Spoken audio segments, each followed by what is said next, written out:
Hello అండి, అందరికీ welcome to Lalitha's kitchen. ఈరోజు మనం క్రిస్పీగా కరకరలాడే మురుకులు ఎలా చేయాలో చూద్దాం. ఇవి చాలా ఈజీ అండ్ సింపుల్ కూడా అండి. నేను చెప్పిన ప్రాసెస్ అండ్ క్వాంటిటీలో తీసుకుంటే చాలా ఈజీగా కూడా ప్రిపేర్ చేసుకోవచ్చు. ఇవి చాలా క్రిస్పీ అండ్ టేస్టీగా కూడా వస్తుంది. సో ముందుగా అయితే ఒక గిన్నెలో అయితే 2 కప్పుల వరకు అయితే నేను బియ్యం పిండి తీసుకుంటున్నాను. అందులో 1 కప్ వరకు అయితే శనగపిండి, కొద్దిగా అయితే ఉప్పు, అలాగే 1 టేబుల్ స్పూన్ ఆఫ్ కారం, అలాగే 1 టేబుల్ స్పూన్ జీలకర్ర, అలాగే నువ్వులు కూడా తీసుకుంటున్నాను 1 టేబుల్ స్పూన్. వీటిలో నేను కొద్దిగా ఆయిల్ కూడా వేసుకున్నాను అండ్ వామ్ వాటర్ వేసుకొని కలుపుకోవాలి. సో ఇలాగ మొత్తం అయితే కలుపుకోవాలండి. ఇలాగ కలుపుకున్న దాన్ని అయితే మూత పెట్టేసి ఒక హాఫ్ అన్ అవర్ వరకు పక్కన పెట్టేయాలి. సో నేను హాఫ్ అన్ అవర్ తర్వాత తీసి చూస్తే ఇదైతే కొంచెం గట్టిపడింది కదా. సో దీనికైతే మురుకులు చేసే గొట్టం ఉంటుంది కదా, అందులో అయితే వేసుకుంటున్నాను. ఇందులో పిండి అయితే నేను 3/4 వరకు వేసుకుంటున్నాను అండ్ హాఫ్ వరకు అయితే మనం పైన ఉన్నది దానికి ప్రెస్ చేయడానికి ఉంచుకుంటున్నాను.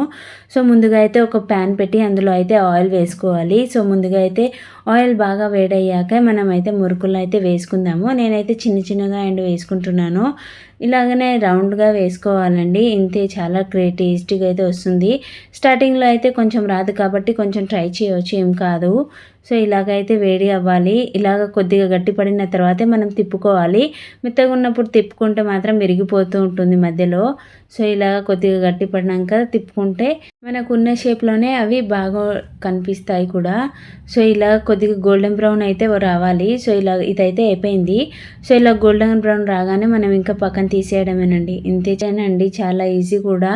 సో మీరు ఒకసారి ట్రై చేయండి అండ్ ఈ ప్రాసెస్ అనేది అయితే ఫెయిల్ కాదు. మనం కావాలంటే వేరేది కూడా వేసుకోవచ్చు. నేనైతే ఇందులో రౌండ్ సర్కిల్ది ఉంటుంది కదా, నేను అది కూడా వేసుకుంటున్నాను షేప్ కోసం.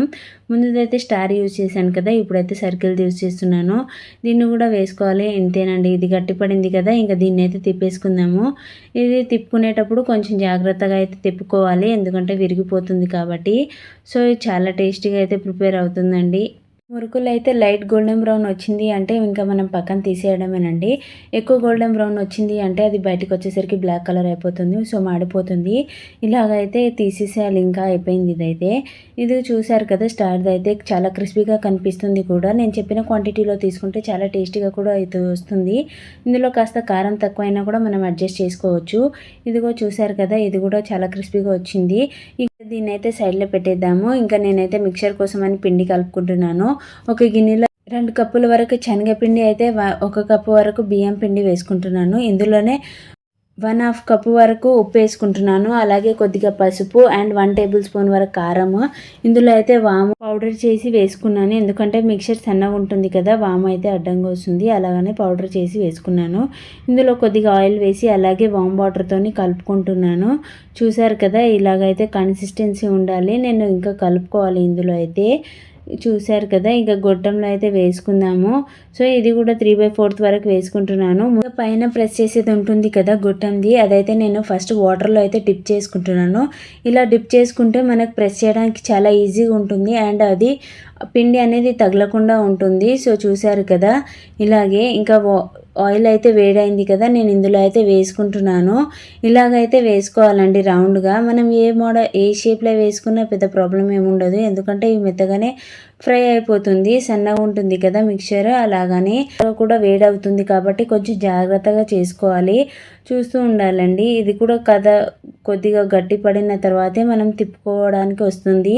ఇన్ కేస్ మనం మధ్యలోనే ఇట్లానే తిప్పేస్తే మొత్తం విరిగిపోతుంది. చూసారు కదా, ఇదంతా ఒక షేప్లో వచ్చింది కదా, గట్టి పడింది. సో నేను దీన్ని అయితే తిప్పుకుంటున్నాను. ఇది ఒక స్పూన్తోనైతే కుదరదు, ఎందుకంటే మొత్తం పట్టుకోవడానికి రాదు కాబట్టి. చూసారు కదా, ఇలాగ కొద్దిగా గోల్డెన్ బ్రౌన్ వచ్చింది అంటే మనం దీన్ని ఇంకా తీసేయడమేనండి. చాలా ఈజీగా అండ్ ఫాస్ట్గా కూడా ప్రిపేర్ అవుతుంది. చూసారు కదా, ఇంతే, చాలా క్రిస్పీగా కూడా ప్రిపేర్ అవుతుందండి ఇది. ఈ మిక్చర్ అనేది చిన్నపిల్లలకైతే చాలా ఇష్టంగా అయితే తింటారండి. సో చాలా టేస్టీగా కూడా ప్రిపేర్ అయ్యి ఇది పిల్లలకి చాలా నచ్చుతుంది కూడా. సో మీరు ఒకసారి ట్రై చేయండి దీన్ని. ఇలాగ చూసారు కదా, చాలా క్రిస్పీగా అయితే ఉంది. ఇంతేనా. ఇక ఈ సంక్రాంతికి అయితే ఈ వెరైటీతో మీ పిల్లల్ని కొద్దిగా ఆకట్టుకోండి, అలాగే వాళ్ళకి చాలా నచ్చుతుంది కూడా. ఇంకా నేనైతే మిగిలింది కదా పిండి, నేను ఇందులోనే కొద్దిగానే ఇంకా కొంచెం వాటర్ వేసి ఇంకా దీన్నైతే కలుపుకుంటున్నాను. ఈ పిండి మనకి బూందీకి కూడా పనికొస్తుంది కాబట్టి నేను బూందీలాగా ప్రిపేర్ చేద్దామని చూస్తున్నాను. సో చూసారు కదా, ఇలాగైతే ఉండాలి కన్సిస్టెన్సీ. ఈ ఆయిల్ అయితే వేడైంది కదా, ఇక హోల్స్ ఉన్న గిన్నెలో అయితే నేను ఇలాగ పిండి మొత్తం పోసుకుంటున్నాను. చూసారు కదా, కింద డ్రాప్స్లా పడుతున్నాయి కదా, ఇలాగే పడాలి. సో పైన పిండి అలాగే ఉండిపోయింది కదా, సో దీన్ని మనం చేత్తో కూడా రబ్ చేసుకోవచ్చు. చూసారు కదా, ఇలాగ తిప్పుకోవాలండి మొత్తము. ఇలాగ మొత్తం కన్సిస్టెన్సీ వచ్చేంత వరకు అయితే తిప్పుకోవాలి. సో ఇక దీన్ని అయితే పక్కన తీసేద్దాము. ఈ కింద మొత్తం సరిపోయింది కదా బాణీలో, అందుకని నేను ఇంకా దాన్ని పక్కన పెట్టేస్తున్నాను. ఇది కూడా కొద్దిగా వేడైన తర్వాతే మనం కలుపుకోవాలి. సో చూసారు కదా, పైన మొత్తం తేలుతున్నాయి. ఇలాగనైతే మొత్తం తేలిన తర్వాత అయితే మనం తిప్పుకోవాలి. సో చూస్తున్నారు కదా, ఇవి కూడా చాలా ఈజీగా అయితే ప్రిపేర్ అవుతుంది. ఇదంతా మీడియం ఫ్లేమ్లోనే చేసుకోవాలి. హై ఫ్లేమ్లో అయితే మొత్తం మాడిపోతుంది. ఇక ఇదైతే వచ్చేసిందండి. మనం తీసేలోపే ఇదంతా మాడిపోతూ ఉంటుంది కాబట్టి కొంచెం త్వరగానే తీసేయాలి. సో చూస్తున్నారు కదా, ఇలాగైతే తీసేయాలి. నేను ముందుగా అయితే కరివేపాకు ఆయిల్లోనే వేయించేసాను. ఇందులోనే మనం అలాగే కొద్దిగా కారం కూడా వేసుకొని ఇంకా దీన్ని కలిపేయడమేనండి. చాలా ఈజీగా అయితే ప్రిపేర్ అవుతుంది.